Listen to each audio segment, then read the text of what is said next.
आप उस समय वहाँ पे पेरिस में जब ये आखिरी जो बाबूजी ने ओवरसीज कॉन्फ्रेंस अटेंड की थी उसमें थी? क्या करी थी? जो बाबूजी की आखिरी कॉन्फ्रेंस थी पेरिस में, फ्रांस में, तो आप उस समय मौजूद थे वहाँ पे? हिंदी में बोल। अच्छा, नहीं, जो बाबूजी की कॉन्फ्रेंस थी आखिरी वाली फ्रांस में, तो आप वहाँ गई थी? तो रिश्ते में गई थी। अच्छा, तो बाबूजी के साथ में मैं गई थी। अच्छा, तो वहाँ क्या हुआ था? जो कुछ सुना था काशीराम जी ने चारी जी को बहुत डांटा फटकारा था। हाँ, तो क्या वजह थी? तो क्या वजह थी ये भी मेरे को समझ में नहीं आ रहा। चारी जी को काशीराम ने इतनी बेहदी गाली दी थी। अच्छा, वो गाली तो मैं जबान से भी नहीं निकाल सकती। अच्छा, और बहुत डांटा था, बहुत गाना डांटा था। अच्छा, तो बेचारी तो दीवार की तरफ मुंह करके खड़ा हो गया। अच्छा, और काशीराम ने बहुत गाली। ये उस टाइम में वहीं पर। आप उस समय सामने थी?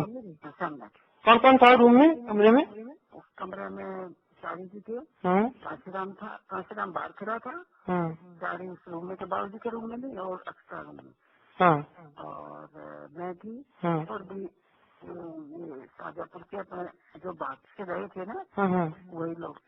केवी रेड्डी जी भी थे? केवी रेड्डी का तो बता नहीं सकते हैं, केवी रेड्डी भी होगा। कौन कौन थे पूरा पूरा ध्यान नहीं है, पर थे और 2-4। अच्छा, तो वहाँ पे अच्छा, वो कुछ लोग कह रहे थे, जो चारी जी के साइड के लोग हैं, वो लोग कहते हैं कि बाबूजी ने चारी को अपना रिप्रेजेंटेटिव बनाया था। नहीं, उस टाइम में क्या बाबूजी खुद ही नाराज थे। नाराज थे चारी से? उस टाइम तो नाराज थे, बनाया किस टाइम मेरे को पता। अच्छा, क्या वजह क्या थी? वजह तो यही थी,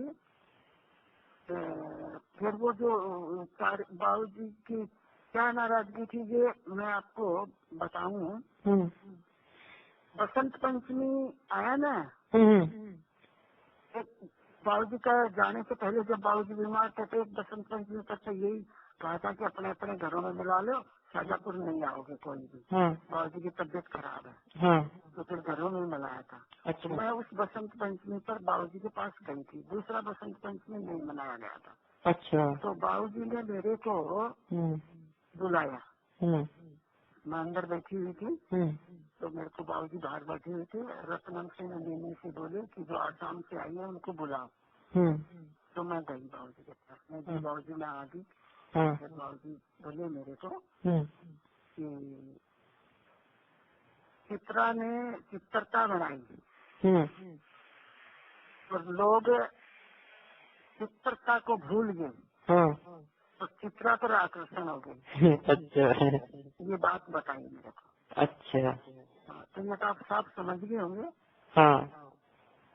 और फिर बाबूजी ने बताया कि भाऊ आगे चल करके बहुत सारे रास्ते हो जाएंगे।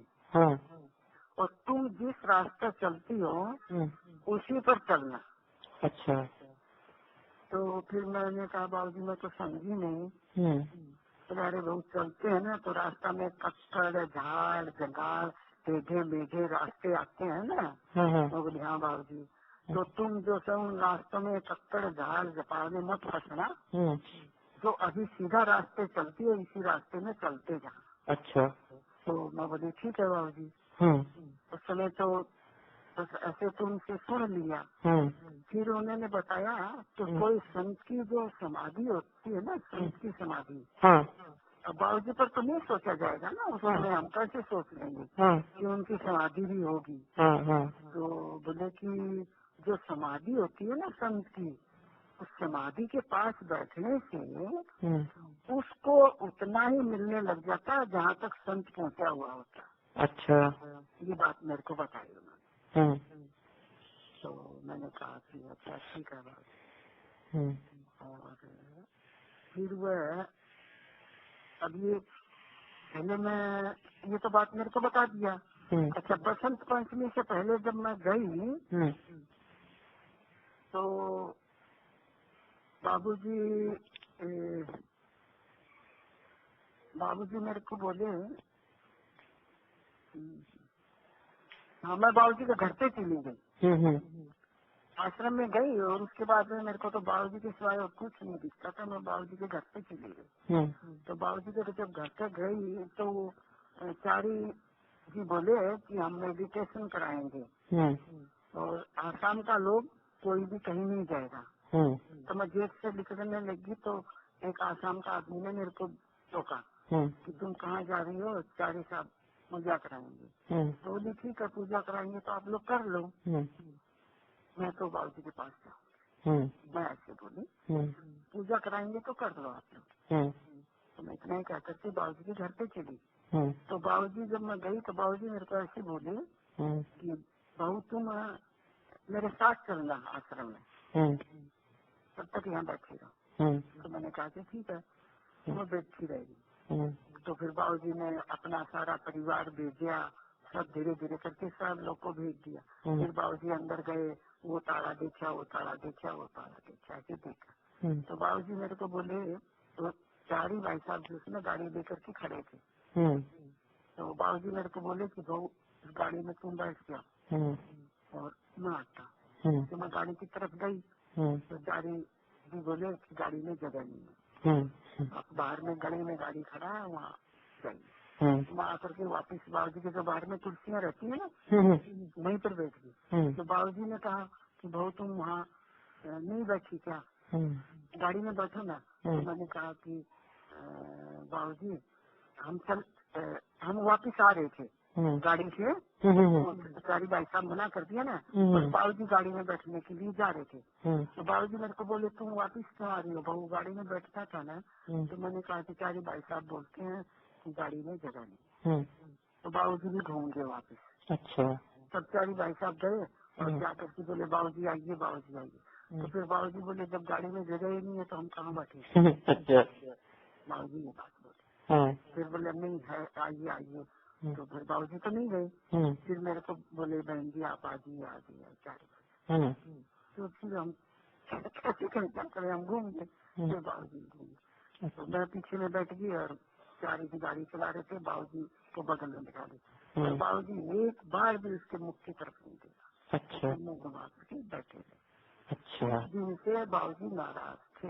ये वजह क्या थी? मतलब मुझे कुछ लोग बता रहे थे, जो केवी रेड्डी जी थे, दिनेश सक्सेना जी जो लालू जी के पोते हैं, हाँ, और जो कस्तूरी बहन जी हैं लखनऊ में, तो ये लोग मुझे बता रहे थे कि चारी जी जो हैं ये बाबूजी के समय से, या बाबूजी जब अभी स्वस्थ से कामकाज कर रहे थे तभी से अपने आप को प्रेसिडेंट एसआरएम का मैं प्रेसिडेंट हूँ कह के सबको भारत में, और जो भारत के प्रमुख आप ही कर रहे थे ऐसा, मतलब ये वजह थी क्या जो गुस्सा थे बाबूजी? बाबूजी तो नाराज थे।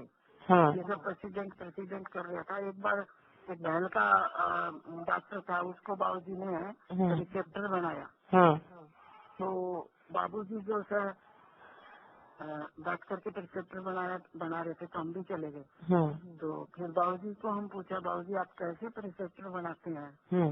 जैसे मेरे को ऐसा लगता था कि बाबूजी मेरी माँ है।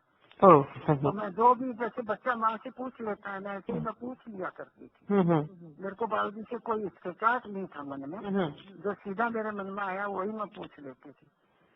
तो बाबूजी आप फिर उठ के चले जाते हैं, फिर आप कैसे करते हैं? तो बाबूजी ने बताया कि जो एक होता है बहू अंदर में छोटा सा, जैसे फूल के अंदर एक छोटा सा होता है, फूल को खोलते जाओ तो ऐसे ही बोला आत्मा होती है। तो मैं उसके ऊपर आध्यात्मिकता रख दे, मतलब ट्रांसफर कर दिया। फिर मैं कहीं भी जाऊँ उस करके उससे कोई फर्क नहीं पड़ता, उनको वो चीज मिलती रहेगी और वो उनकी गंदगी और बस धुलती रहेंगी। वो रिसेप्टर के लिए लाइक जब 2, 3, 4 सीटिंग में हो जाएगा तो हो जाएगा। अच्छा, ठीक है। तो फिर बाबूजी ने मेरे को बता दिया। एक दिन बाबूजी ने मेरे को बताया कि वो आध्यात्मिकता का क्या है, भेदी ताला है, ताला उसको भेदी खोल सकता है। तो फिर मैं और भी अभ्यासी